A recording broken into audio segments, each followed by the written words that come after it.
Começa agora mais uma edição do programa De Docente, o programa de TV da Seção Sindical dos Docentes da UFSM, a SEDUFSM. Aqui você confere temas relacionados à luta dos trabalhadores e dos movimentos sociais, com enfoque especial para a categoria docente. Na edição de hoje, teremos uma entrevista com o professor do Departamento de História da UFSM, vice-presidente da SEDUFSM e primeiro tesoureiro da Regional Rio Grande do Sul do Andes, Júlio Quevedo, sobre a Marcha a Brasília, que ocorre na quarta-feira, dia 24 de abril. Mais de 50 organizações, entre entidades nacionais, estaduais e movimentos sociais, confirmaram a participação na marcha. Uma reportagem sobre a 56ª edição do projeto Cultura na SEDUFSM, que faz uma homenagem ao Dia da Literatura Infantil e ao Dia do Livro, a partir de uma encenação teatral chamada As Aventuras de Emília e Dom Quixote. O quadro Questões Jurídicas, com o professor do Departamento do Direito e primeiro secretário da SEDUFSM, Jerônimo Tibuchi, além das notícias da semana e o comentário semanal do professor Humberto Gabi Zanata. A Marcha a Brasília, que ocorre no dia 24 de abril, tem diversas pautas. Dentre elas, a contrariedade ao acordo coletivo especial, a anulação da reforma da Previdência de 2003 e a revogação da Empresa Brasileira de Serviços Hospitalares, a EBSER. Todas essas políticas econômicas do governo federal. Quem estará presente na marcha é o professor do Departamento de História da UFSM, vice-presidente da SEDUFSM e primeiro tesoureiro da Regional Rio Grande do Sul do Andes, o professor Júlio Quevedo, que conversou conosco no De Docente Entrevista. Essa conversa você confere agora.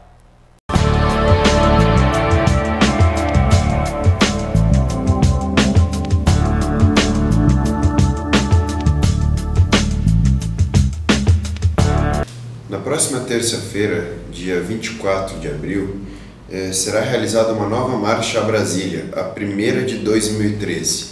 Essa marcha está sendo organizada pelo espaço Unidade de Ação, que congrega diversas entidades, desde entidades representativas de classe, até movimentos sociais, movimento estudantil, enfim, todas essas categorias, digamos assim, todos esses movimentos que estarão juntos, apresentando uma série de pautas reivindicatórias que justamente unem esses diferentes movimentos. Um dos representantes de Santa Maria na Marcha a Brasília dessa próxima terça-feira será o vice-presidente da SEDUFSM e primeiro tesoureiro da Regional Rio Grande do Sul do Andes, professor Júlio Quevedo, e é com ele que nós conversamos hoje no De Docente Entrevista. Professor, primeiro eu gostaria que o senhor começasse falando um pouco sobre como surge a proposta de realizar essa marcha e quais poderiam ser apontados como as principais pautas? Então, essa marcha, na verdade, a marcha em Brasília, ela vem sendo construída já há um bom tempo, junto com outras categorias de funcionários públicos federais, e uma das propostas dela é exatamente questionar uma série de atitudes arbitrárias do governo, em relação aos funcionários públicos, de uma maneira geral, e é evidentemente que o Andes, Sindicato Nacional, faz parte de todo esse debate.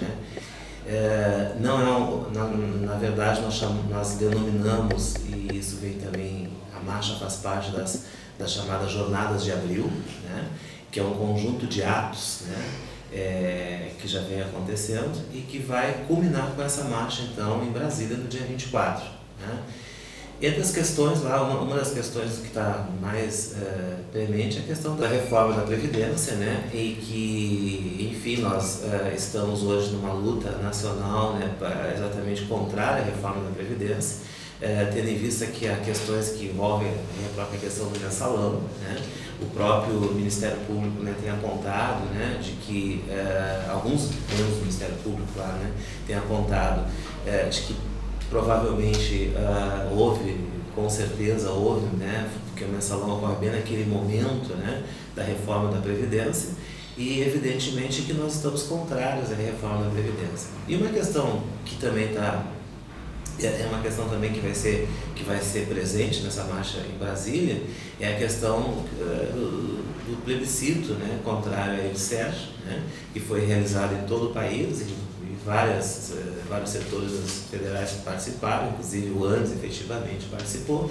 e lá nós já tivemos resultados concretos, né, onde uma das nossas propostas é o não à EBSER. Né.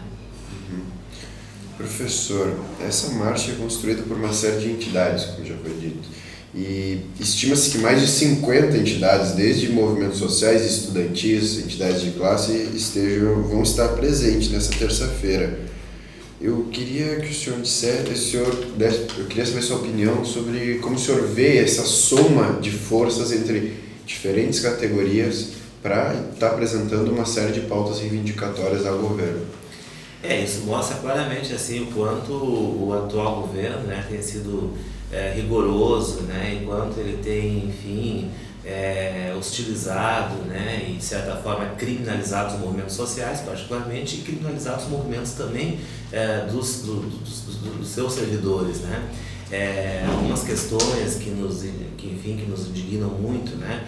Entre elas, por exemplo, a questão da greve, né? A lei de greve, né? Que o governo quer apresentar ali, criminalizando ainda mais a questão da greve, né? Que é uma questão que de certa forma nos une bastante em relação a isso, né? No sentido de lutar pelos nossos direitos, como o direito à greve, que é um direito que nós temos, né? E que o governo tem dito que, enfim, que isso tem que ser revisto, né? E a outra questão, assim, é que também, acho que de uma maneira geral, os servidores públicos estão bastante indignados, né? São, digamos assim, mecanismos de repressão que são instaurados, né, dentro das instituições públicas, das repartições públicas, né? Órgãos novos que o governo cria, por exemplo, para avaliar o servidor público, né? Órgãos que seriam, enfim, estariam organizados a partir do governo federal, a partir de Brasília, né? E que de lá se faria um controle, tentativa de controle efetivo, né? Inclusive, nós temos várias denúncias, né? Que volta e meia a gente tem encontrado que as entidades têm colocado nos seus sites, na rede, né? Como, por exemplo, o fato de que os militantes do movimento sindical, principalmente, né? Eles estão, como diríamos assim, na mira do governo, né? Ou seja, não só uma repressão, mas também um controle efetivo, né? E sabe-se tudo a maneira como o governo tem agido em relação a isso, né? Então, na verdade, a gente está lá, né, falando exatamente sobre a importância, né, dos nossos movimentos sociais, a importância do nosso movimento sindical, dos nossos sindicatos que estarão todos lá, das nossas representações, né, e da nossa central sindical, né, CSP com Lutas, né, que, enfim, tem sido uma grande opositora, né, efetivamente a grande opositora aos atos do governo, né. E por incrível que pareça, né, a própria central sindical que está mais afinada com o governo, né, que é a CUT, né, também estará lá na marcha em Brasília, né. Então isso mostra que, na verdade, independente dos diversos ramos do funcionalismo público e dos movimentos sociais, isso mostra claramente assim, o quanto a sociedade, que somos representantes, está descontente com esses atos arbitrários. Professor, então, para encerrar, eu só queria saber, após a marcha, quais as perspectivas, se já existem propostas de novas atividades, qual o caminho para se fazer pressão e para conquistar as pautas? Na verdade, assim, a marcha, ela vai dar, exatamente, a marcha vai dar esse diagnóstico, né? E aí, depois da marcha, nós teremos, basicamente, acho que são dois caminhos, né? Um grande caminho é esse trabalho conjunto, que é, assim, acho que é um bom tempo, né? As diversas entidades, os servidores públicos não sentavam, né? Essas entidades não sentavam juntas, né?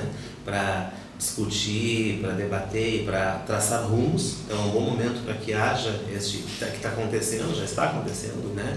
E a marcha vai consolidar ainda mais, né? E nas questões particulares, né, quer dizer, cada entidade vai seguir o seu próprio caminho, né?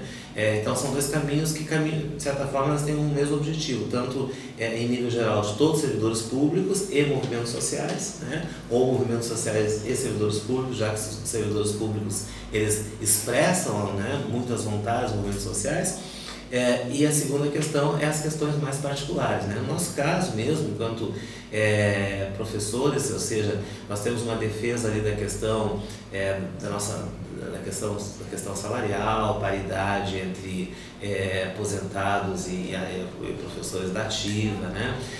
Uma outra questão também, que é uma outra luta histórica nossa e que está cada vez mais, enfim, solidificando a questão do nosso plano de carreira, né? Ou seja, nós temos um plano de carreira aprovado em Congresso, né, no Congresso de Uberlândia, né? Um plano de carreira, enfim, que expressa a vontade e expressa a qualidade do nosso trabalho, né?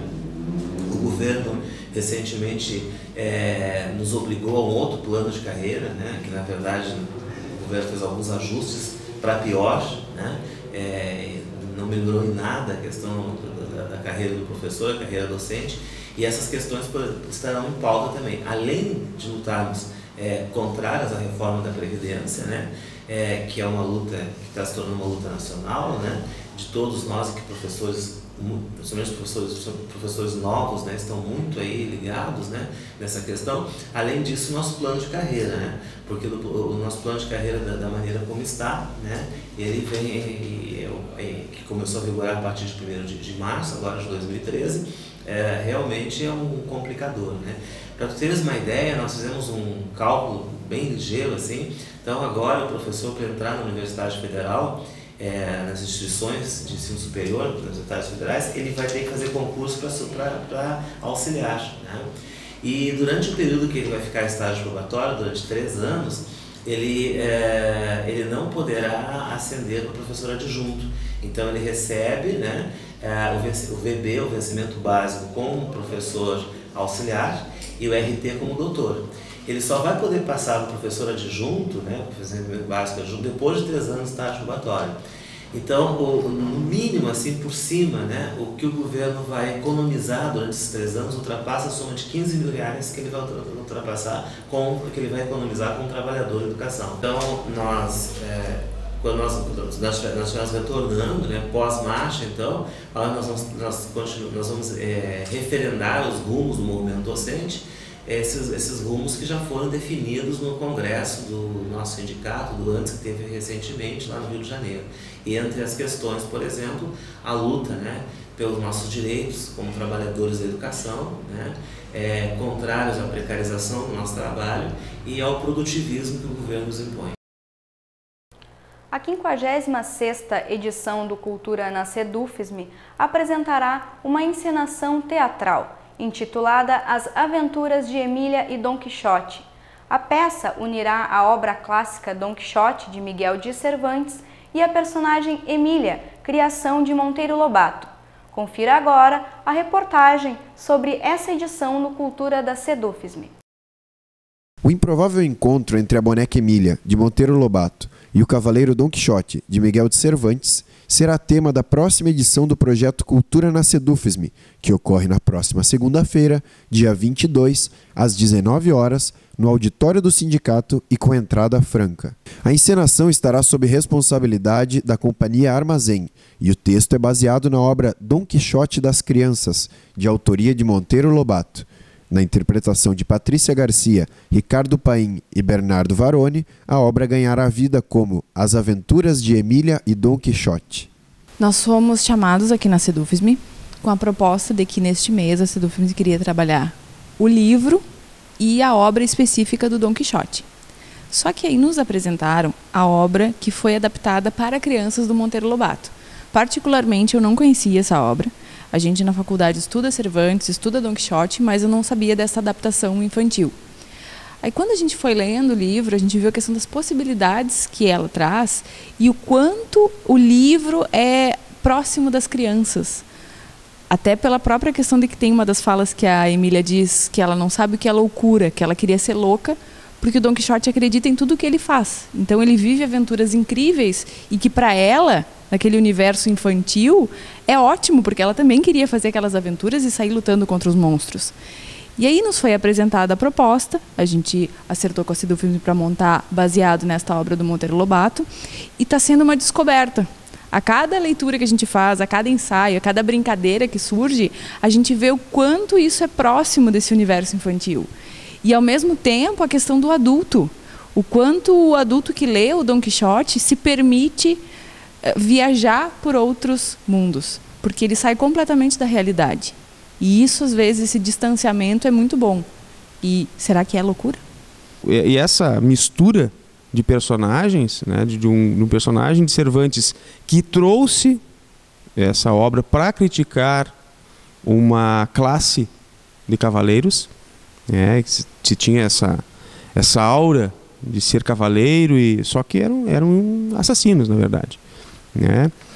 E aí o Monteiro Lobato traz esses personagens, né, mais leves para que as crianças sejam estimuladas à leitura, evidente, né? Porque a obra oficial, ela para adulto, ela não para criança ela não é complicado, é muito difícil. Para adulto já é complexo, né? Então, para a gente está sendo uma descoberta ainda. Os atores comentaram também o desafio de trabalhar com autores tão importantes e de retratar a loucura, uma das principais características de Dom Quixote, em uma encenação teatral para crianças e adultos. E tem a passagem da Emília, que é muito interessante, que chega um momento que a Narizinho e a Dona Benta estão falando sobre a loucura. E a Emília diz, mas o que é ser louco? Eu ainda não sei o que é um louco. Para mim tem coisa que louco faz que é bem normal. Será que eu sou louca?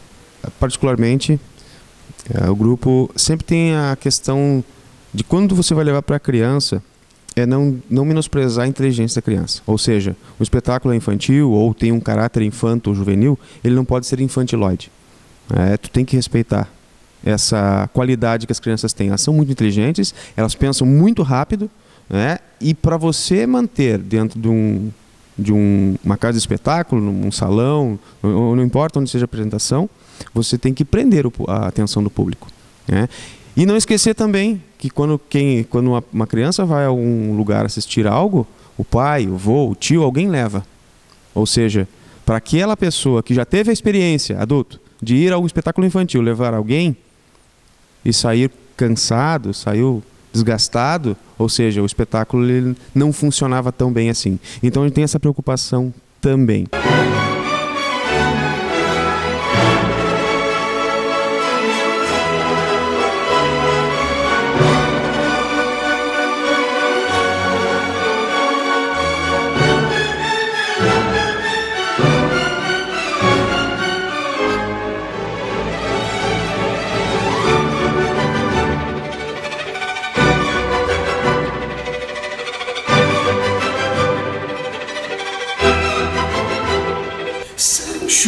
Precisamos fazer um convite. Sim, meu amigo, precisamos. Na segunda-feira, dia 22. Às 19 horas. Que horas? 19. 19 horas, aqui na Sedufisme, que apresentaremos as aventuras de Emília Dom Quixote e seu fiel escudeiro Sancho Panza. 22, hein? Segunda-feira. 19 horas, Sedufisme. Na última quinta-feira, dia 17, a comunidade Caingangue, que ocupa o terreno próximo à rodoviária de Santa Maria, participou da segunda audiência que marca a disputa judicial pela área. A audiência ocorreu no prédio anexo ao Fórum de Santa Maria e não foi permitido à equipe do Dedocente realizar filmagens da audiência. O cacique da aldeia, Natanael Claudino, ressalta a importância da luta organizada dos indígenas como meio de conquista dos seus direitos. A comunidade indígena Caingangue sempre esteve em Santa Maria. Sempre somos daqui e sempre vamos ser daqui, de Santa Maria. Essa geração nova começou a vir a Santa Maria, comercializar seu artesanato, isso no mínimo 40 anos atrás que o pessoal vem a Santa Maria. A comunidade indígena, para que isso venha acontecer, é só através de movimento, só através de pressão, né? E se a comunidade não fizer isso, não se movimentar, a gente sabe muito bem que a comunidade vai cada vez mais botar um pé para trás, que a comunidade, a sociedade nunca vai chegar a notícia de que os indígenas existem. Então, através de movimento, através só desses movimentos que a gente consegue os nossos objetivos para a comunidade indígena.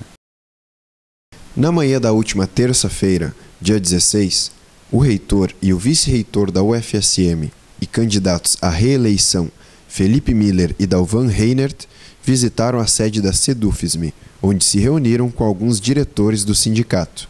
Na pauta da reunião, os dirigentes colocaram algumas opiniões sobre o atual mandato de Miller, bem como as suas expectativas para o próximo período.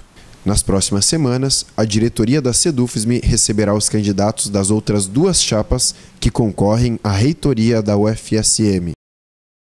O plebiscito sobre a adesão do Hospital Universitário de Santa Maria à Empresa Brasileira de Serviços Hospitalares, a EBSER, organizado pela SEDUFSM, pelo Sindicato dos Servidores Técnico-Administrativos em Educação da UFSM, a ASUFSM, e pelo Diretório Central dos Estudantes, o DCE, teve seu encerramento adiado até esse sábado, dia 20. Nessa sexta, foram fechadas as urnas que estavam disponíveis na UFSM. Contudo, quem ainda não votou poderá fazê-lo nesse sábado, no calçadão Salvador Isaías, no centro de Santa Maria, das 9h30 da manhã até o meio-dia. Na parte da tarde, a apuração final dos votos será realizada na sede da SEDUFSM. A Fundação de Previdência Complementar dos Servidores Públicos, a FUNPRESP, é considerada pelo ANDES Sindicato Nacional mais uma forma de privatização da previdência dos servidores públicos. A FUNPRESP é a temática abordada hoje no Questões Jurídicas pelo professor do Direito e também primeiro secretário da SEDUFSM, o professor Jerônimo Tibuchi. Confira.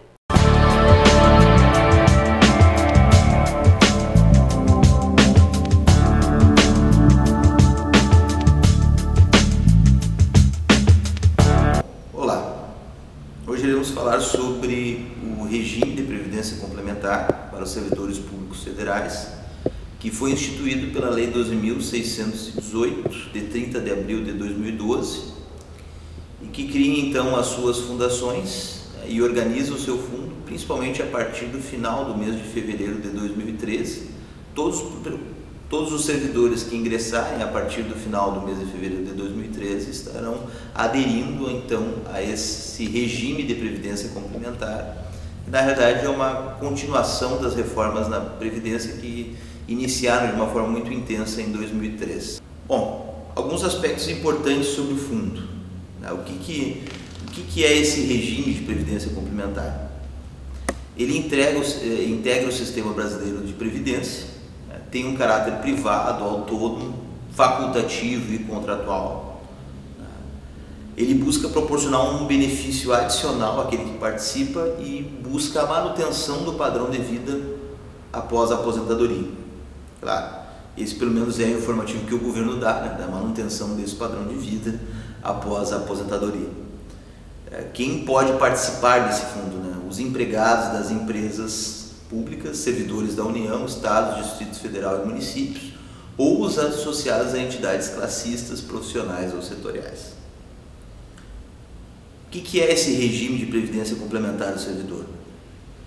Ele já é utilizado na iniciativa privada. Nós temos vários planos de previdência privada que existem. Muitas pessoas complementam a sua aposentadoria com esses planos de iniciativa privada. Porém, esse plano é norteado, instituído pela União através das criações das fundações que eu citei anteriormente.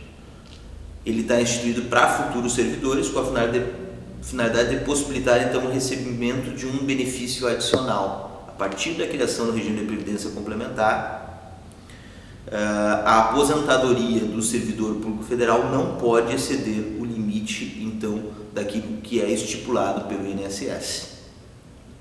Valor de 3.900 e 16,20 em 2012, esse valor foi corrigido já em 2013. Então quem fosse aposentar não poderia exceder esse benefício. Para conseguir exceder e complementar esse benefício, que é o teto do INSS, era necessário então aderir a esse regime de previdência complementar. Então Por isso foi criado o regime de previdência complementar com esses órgãos que administram o executivo, legislativo e judiciário, ou seja, o FUNPRESP-ESE, FUNPRESP-LEGE e FUNPRESP-JUDE. Salientando aqui que FUNPRESP é o nome da fundação, representante do executivo, legislativo ou judiciário.